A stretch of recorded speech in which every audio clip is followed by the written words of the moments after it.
Okay, so I think we're ready to start this afternoon's session. So our first speaker this afternoon is Professor John Aston from Department of Pure Mathematics and Mathematical Statistics here in Cambridge. John is a world-renowned statistician with very broad interests within and across statistics, and also in the way it relates to other areas of pure maths and applied maths. But in fact, his influence is even broader than that. So he is actually Harding Professor of Statistics in Public Life, and until recently was on secondment as Home Office Chief Scientific Advisor, where his work contributed to public safety and national security, including playing a central role in the response to COVID-19. So last year, John was knighted for his services to statistics and public policy making. So we're delighted to welcome him today, and he's going to talk about Fisher in the age of data science. Thank you. Well, thank you all for being here, and thanks very much to the organisers for inviting me. It's been really interesting thinking back about how statistics has got to where it is now, and the role that many great statisticians have played in that, and in particular the role that Fisher has played in that. So I'm going to be talking today about a number of things. I'm going to pick three particular elements that Fisher was involved in, and I'm going to ask about how they have been used in data science, or how they are being used in data science today. I'll talk a little bit about what data science is, so that we've all got a sort of common understanding, but I think it's pretty broad and we can take it in various different directions. And then towards the end, I'm going to talk just a little bit about how that interplay between statistics and data science and the role of modeling and data sort of plays into society as a whole, and then how that role of history is in the present from perspectives that I've seen potentially outside of science. So what is data science? Well, I'm going to give you a definition. It's certainly not the only definition, but it is a definition that I hope kind of gives you an example about the fact that this is really not that different from the kind of thing that Fisher was doing. This is, data science is really about using statistical, mathematical methods, thinking about the computation, and particularly now in data science, computation is key, because some of these data sets are, massive is an understatement. And then really bringing in the subject-specific expertise that's needed to really understand that data. So I think you need all three components. You need an understanding of the world, you need an understanding of the computation you're going to need to, and then you also need some understanding of the statistics that's going to be able to extract that information for you. So what does data science kind of mean? Where might we see data science? Well, I'm not going to talk about images so much because I'm going to talk about images throughout the talk. I'm going to use imaging as my exemplar to kind of try and talk about how some of Fisher's ideas might be used. But you can imagine there's all sorts of data out there. Some of it is sort of kind of different, something that you wouldn't necessarily think of as mathematical data. The sound that we're listening to, the sound of this recording can be construed as data and then used in data science applications. You've got network data, which we can see anything from genetic networks. That's a yeast genetic network down the bottom there, but you can have genetic networks and social networks, some of these with millions, billions of nodes in them, and trying to understand the properties of these networks. And then you've got things like streaming data from astronomy. This is the square kilometer array. And what you can see from that is that you have data there that is actually coming in so fast it's not even possible to store it. It's just so massive that we need to have statistical, experimental design ideas in order to even to understand how we can capture the data itself. And this is where influences of Fisher and others really sort of captures the sort of ideas that are needed in data science in the 21st century.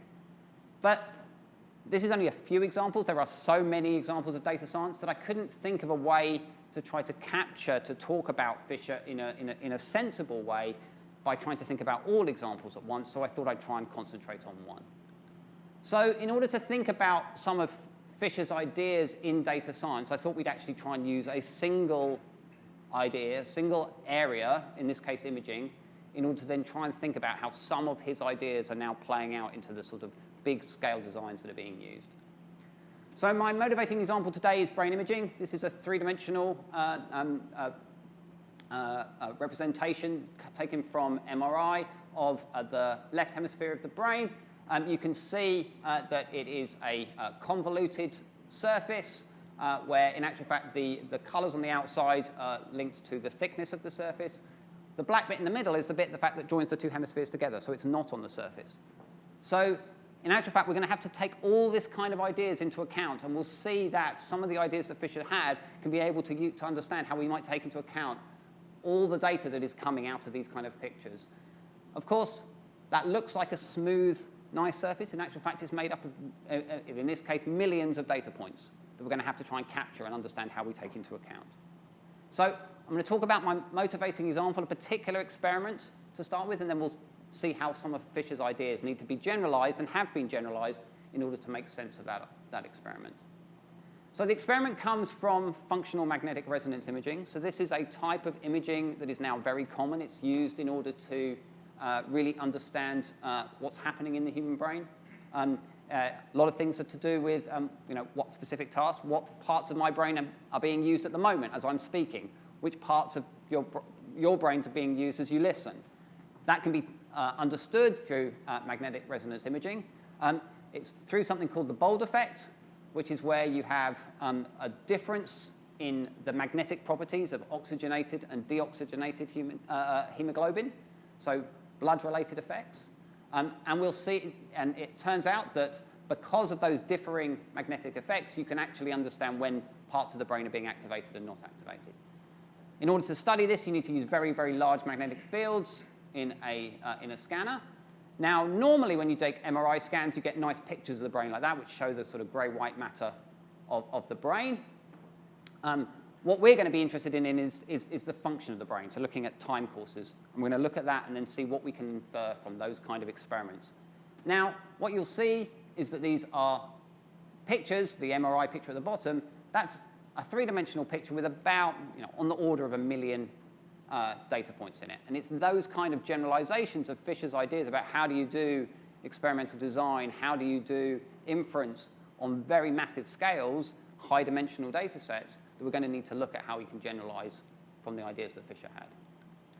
So functional magnetic resonance imaging is a data set which has 4 dimensions to it. It's interested in how your data is collected at each point in your brain over time. So you have different spatial locations. So fMRI, functional magnetic resonance imaging, tends to be slightly less in resolution than the MRI you saw in the previous picture, because it's recording something over time. You need to do it quite quickly, so you trade off a little bit of your resolution. But in order to do that, you kind of look at the individual points. So it's still, hundreds of thousands of data points in space, and then you've got temporal data points as well. And then at each individual point, you now want to understand what's happening in your experiment. So what we would like to do is know how we're going to be able to analyze this data, thinking about notions of hypothesis testing and p-values, thinking about notions of variation within our data. And we want to take the ideas that Fisher came up with, and we'll think of 3 particular ones, to work out how we can get the most out of our data. And do we have to make really, really complicated models, or can we use some of the simple ideas that Fisher had in order to develop models that allow us to interrogate the brain data itself? So we're going to start with a very, very simple model, the linear model, which is, in essence, something that Fisher worked on in many different ways. It can be ANOVA models can be written in this form as can many other kind of standard models. And it's a very simple model. It simply says that the output of our data, our Y, can be related to the experimental design through some parameters and some noise. Now, because of the way fMRI is collected, there is some kind of relationship between the observations that you take. There's some kind of autocorrelation process, but we're not going to worry about that for the minute. We're simply going to think about the fact that we've got some input into our system, some parameters that we want to do some testing on, and eventually we'll want to make some inference about. So what we would like to be able to do is we would like to solve these equations and try to understand how we can take the statistical models that Fisher looked at on a sort of one point-by-point idea and think about that in terms of very, very massive data systems. So the specific experimental design I'm going to look at throughout the talk is a pain stimulus. This is an experiment where there was a hot stimulus placed on someone's hand and a warm stimulus placed on someone's hand, and the contrast of interest is hot minus warm. It's to try and understand which are the pain centers in the brain. And what the idea of this is to try and work out how we can design a study. This is one of the sort of classic fMRI studies, and how we can design that so that we can actually understand what's happening in different parts of the brain, knowing we've got so much data. So the first thing, that's not really one of the ideas I'm going to be talking about, but is absolutely classic Fisher, is how to design the experiment itself. So here it's actually a very simple design.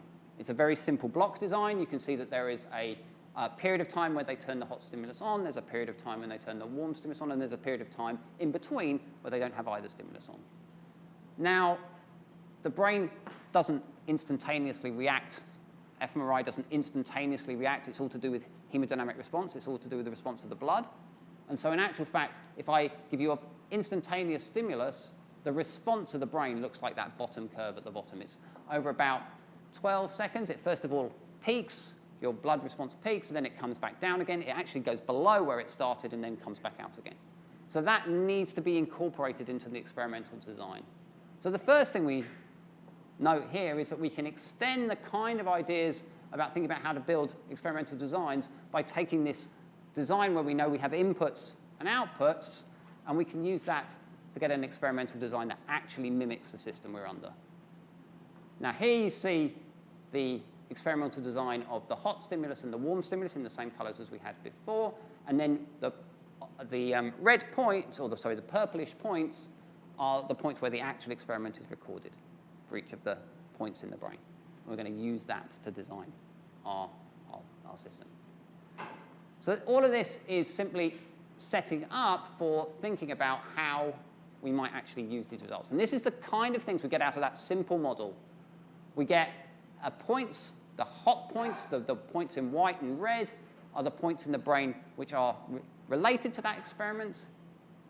We get some notion of the variation of that experiment, and we get some notion of a t-statistic. We get some notion of some inference that we want to be able to make. We want to get a statistic that we want to be able to say something about.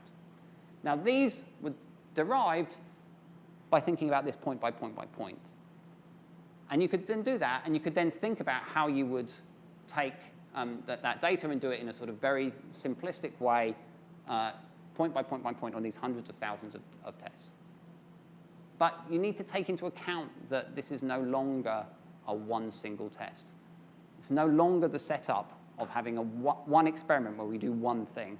This is now effectively 1 million experiments being done one after another, and we need to take that into account. And this is the first place where we're going to start to think about how we can use Fisherian ideas. How can we think about the fact that we have all this information contained in these images in order to try to express this in a way that can actually help us really understand what is happening.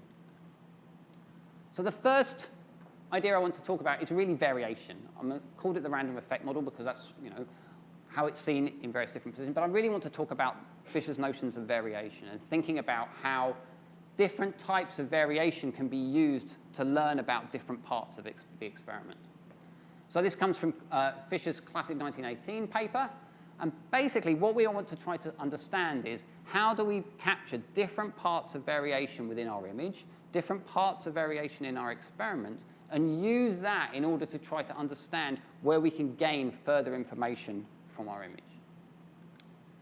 So in a very similar way to how Fisher set up various different parts of variation in the random effects model, here in this setup, we have similar sets of variation. We have variations amongst individuals who are taking part in the experiments, variations amongst individual parts of that experiment. We run the experiment multiple times for each individual and get multiple types of estimate and variation for each one of those runs of the individual. And then we also have different subjects who get taken as part of the experiment. And thinking about that gives this notion which Fisher thought about, which was the random effects model. The fact that you have this random set of parameters that are drawn from the population that are then used to understand what's happening at the population level, yet you've also got a lot of information that's happening at the individual level. And what you're interested in is how can you combine that information in a way that allows you to put together the information into one overall random effects model. So we have multiple pieces of information. We have the information that comes from each of the scans of the individual subject. We have notions of variation of those individual scans from each subject. And somehow we want to combine them together. That's what that multi-stat element is on the end. And what I want to talk about is how we can use the ideas of random effects models that came from Fisher to generate better pictures of those, taking into account that we're no longer in a single experiment, but we have all these multiple experiments going together. And then, hopefully, what we can do is get a statistic image that we can then think about how we might do inference on, and then we'll come to Fisher's second idea. But what you should notice is that if you look at the statistic image in the bottom line for each of the scan 1, scan 2, scan 3, and scan 4, in some of them it's very clear that there is something going on in the brain. There's hot spots. In other ones, there's no information at all.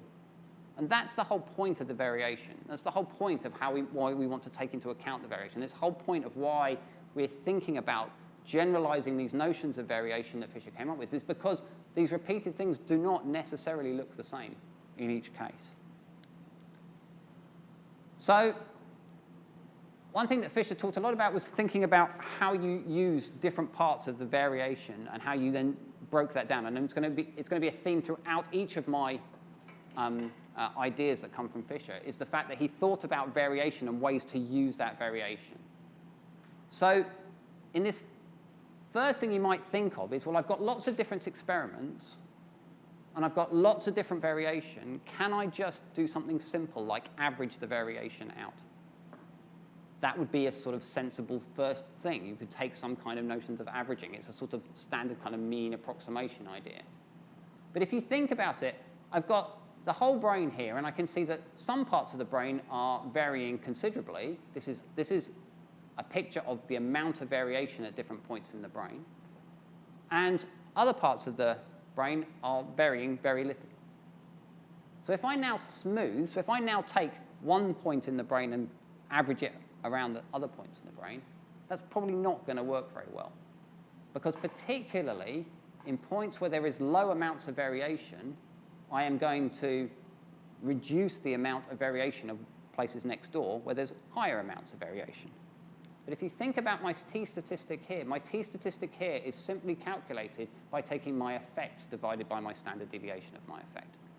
So if my standard deviation gets lower simply because I've taken a point that's got very little variation into it and mixed it up with some other points, it's going to make my t-statistic go up.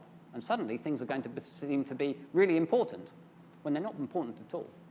And that's what really matters about understanding what the nature of variation is. And I think this is one of the gifts that Fisher gives to us, is the fact that he's thought about variation in various different contexts. He thought about it in the context of the application being used.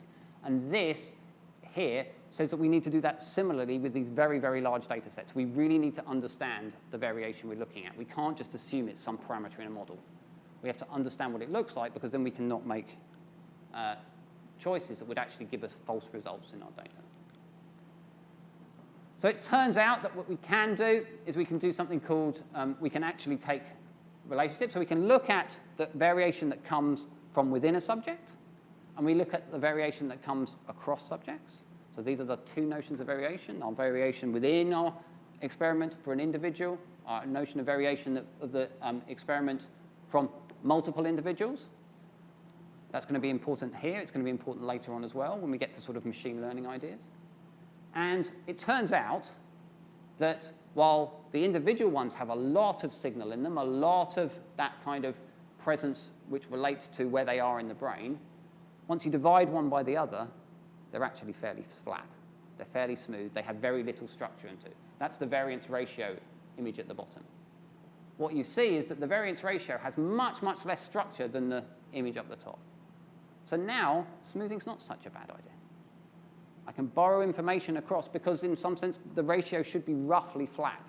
And so that noise I can take out by smoothing relatively locally still, but much, much better than smoothing the original image, which had a lot more structure in it.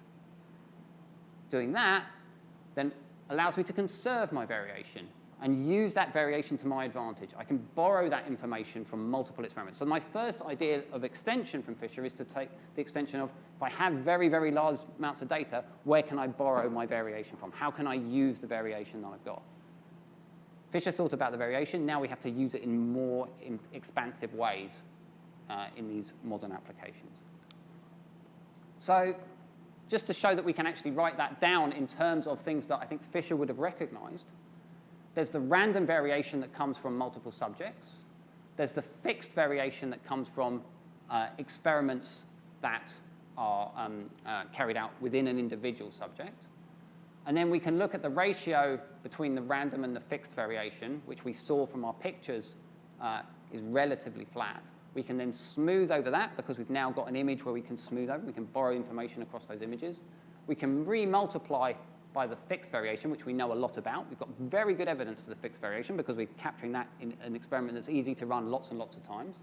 And that gives us an estimate of our smooth random variation, which is the thing we care about.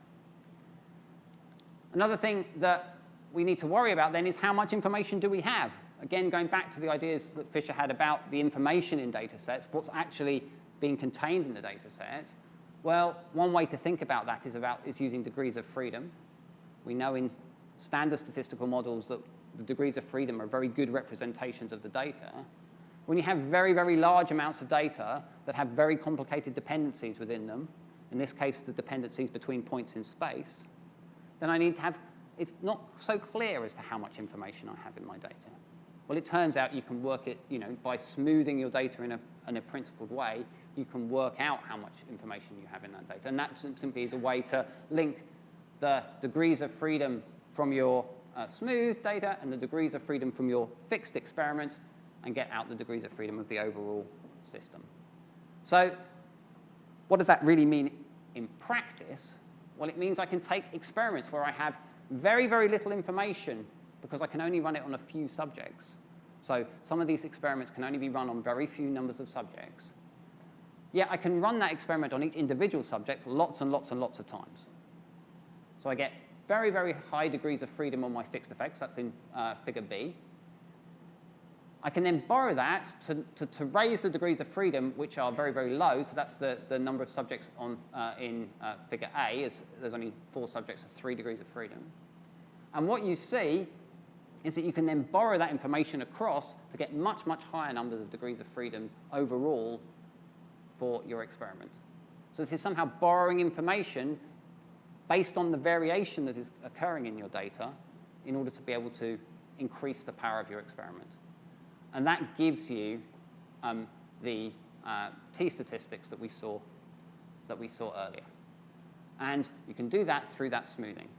And you can control how much degrees of freedom you have by the amount of smoothing you do. And because of that amount of smoothing you do, that allows you to make an assumption based on your knowledge of the experiment as how much each individual brain is actually varying, how good are local features in the brain. You can use that to control your degrees of freedom to something which you're prepared to say, well, that seems plausible with respect to my subject. So therefore, it requires you both to know something about the maths, but also something about, in this case, the brain imaging experiment under consideration. But that's all very well. I've got some t-statistics. But we've already heard quite a lot today, and I'm going to talk a bit more about p-values. One of Fisher's great contributions, although it is arguable about how it is being used today, is the idea that you would want to think about what the chance that you would see this experimental results by chance. So we've thought a lot about it already in various different places, but I want to just be slightly concrete about what we're talking about. We had those parameters in my initial linear model.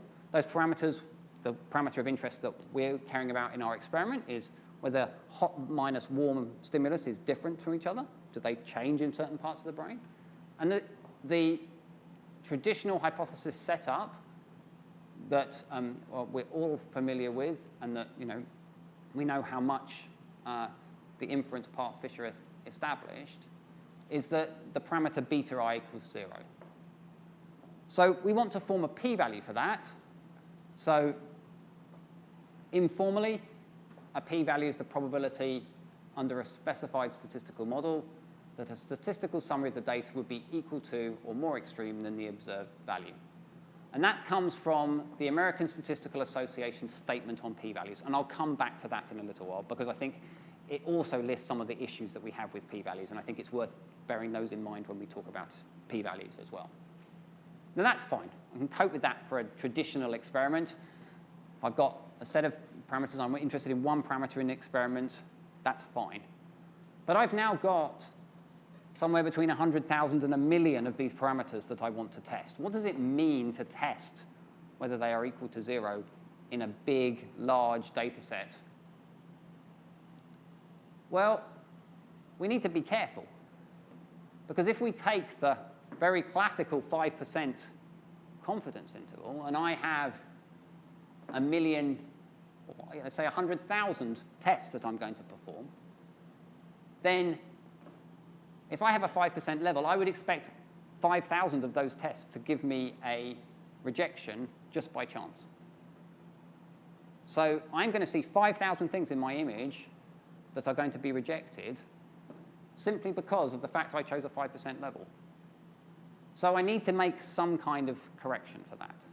But I need to be smart about it, because one of the things we do know about p-values is that if I keep reducing the level that I'm prepared to accept at, the harder it is to find the things that are really true. So the two main approaches when people have very, very large sets of data, and I think this is sort of another extension of where Fisher sort of came from about his experimental inference, was that you need to think about this in multiple experiments.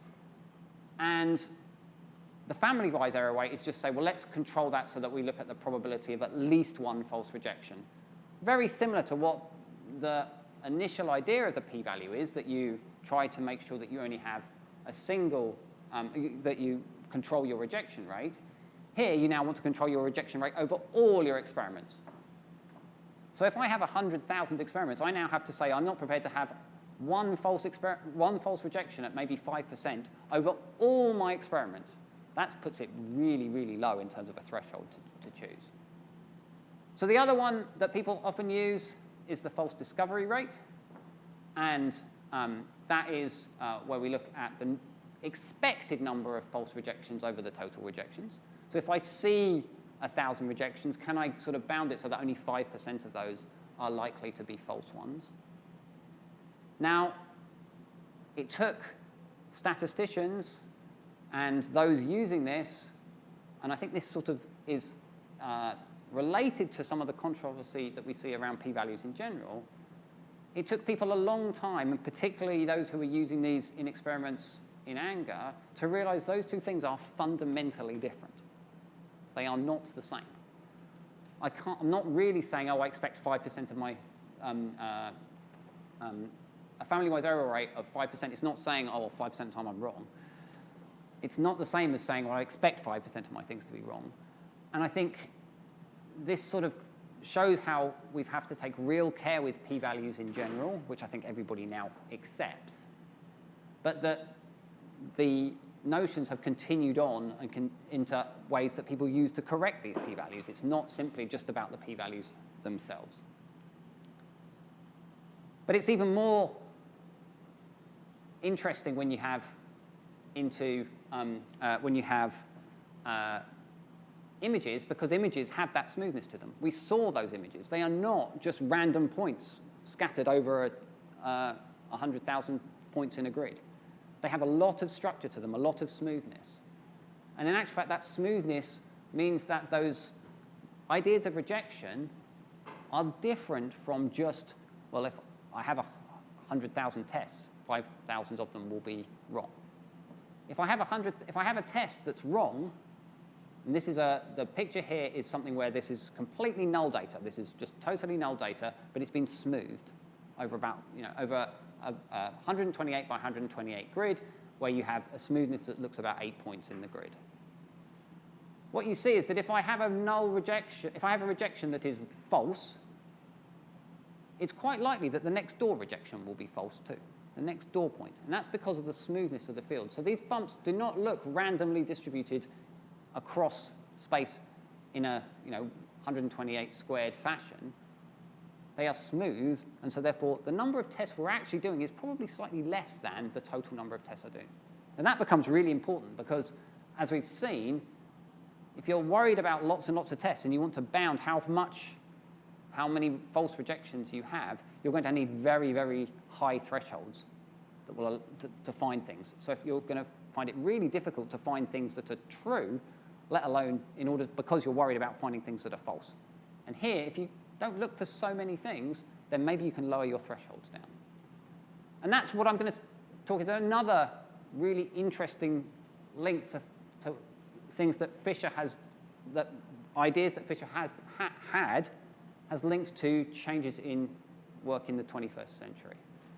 Because Gaussian random field theory, and particularly the theory that was used in order to understand how to take p-values and structures, is a concept in probability that required huge amounts of really theoretical probability in order to construct. And it came out purely from trying to solve this problem in brain imaging. The real driver of that random field theory was try to understand how I can bound p-values.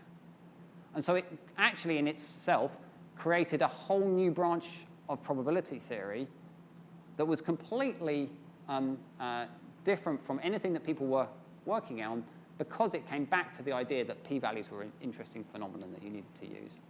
So we often think that statistics goes and helps other disciplines, but I think in actual fact we see it the other way round, that the problems that other disciplines have with current statistical approaches can often drive the best statistical ideas and in some sense the best pure mathematical ideas as well. So we get back our results, our effect estimate, our standard deviation estimate, and our t-statistic. And what we really want to know is if we take into account that random field theory, if we take into account the thresholds that we have, if there are multiple p-values, what can we see? And we can see that over all these subjects, in all these different results, we have these areas of the brain that are associated with pain, and that the pain threshold can be associated with these particular areas, that these survive the p-value test. These survive the level that say across all those different hypotheses, all those different experiments we ran, these are the kind of things. And these is the analog in the 21st century of a simple p-value test that was created 100 years ago. But of course, you can't talk about Freely values without talking about some of the issues around p-values. And again, I'm going to use somebody else's statement because I think they've thought about it and come to a consensus. So this is, again, the ASA statement on statistical significance and p-values.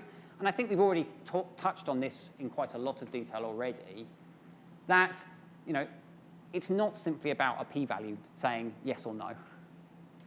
It's much more about understanding the fact that p-values are part of the scientific process, but not the scientific process itself. And then I think that what we really want to say is that you've got to be really careful with how you use p-values, but they are a useful entity because they sort of formalize somehow often things that people can intuitively see, but that we have to be really, really careful that we don't end up throwing out scientific conclusions that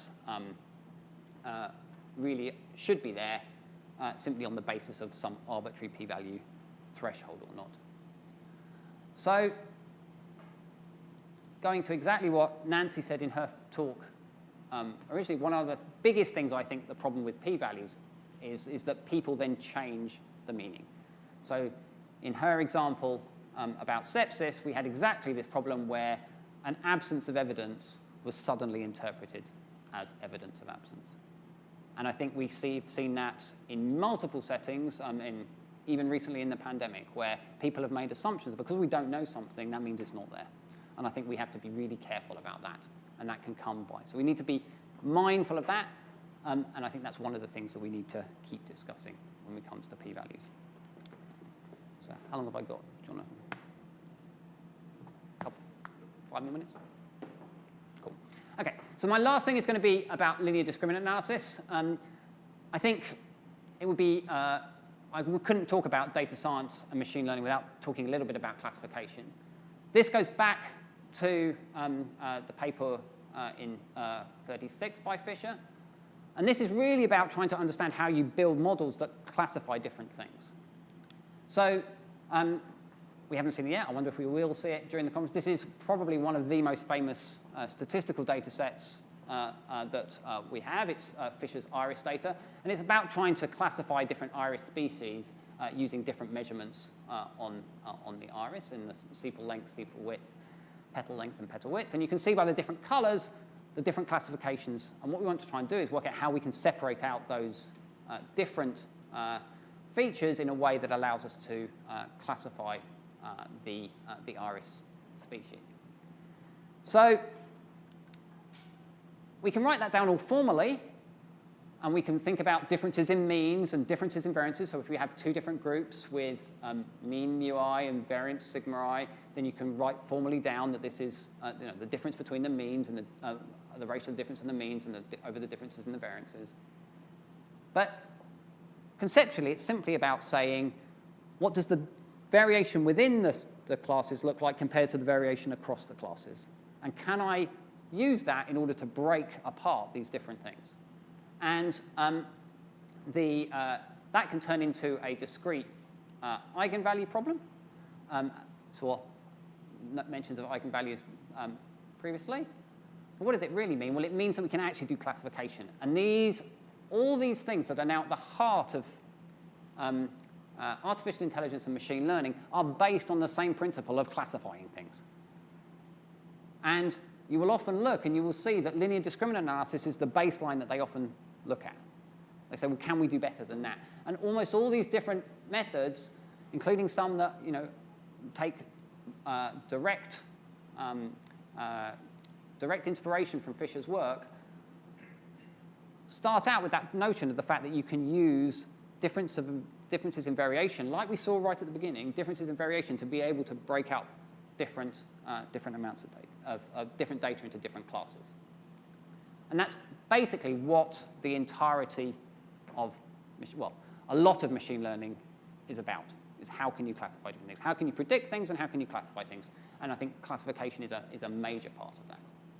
So how does that work in brain imaging?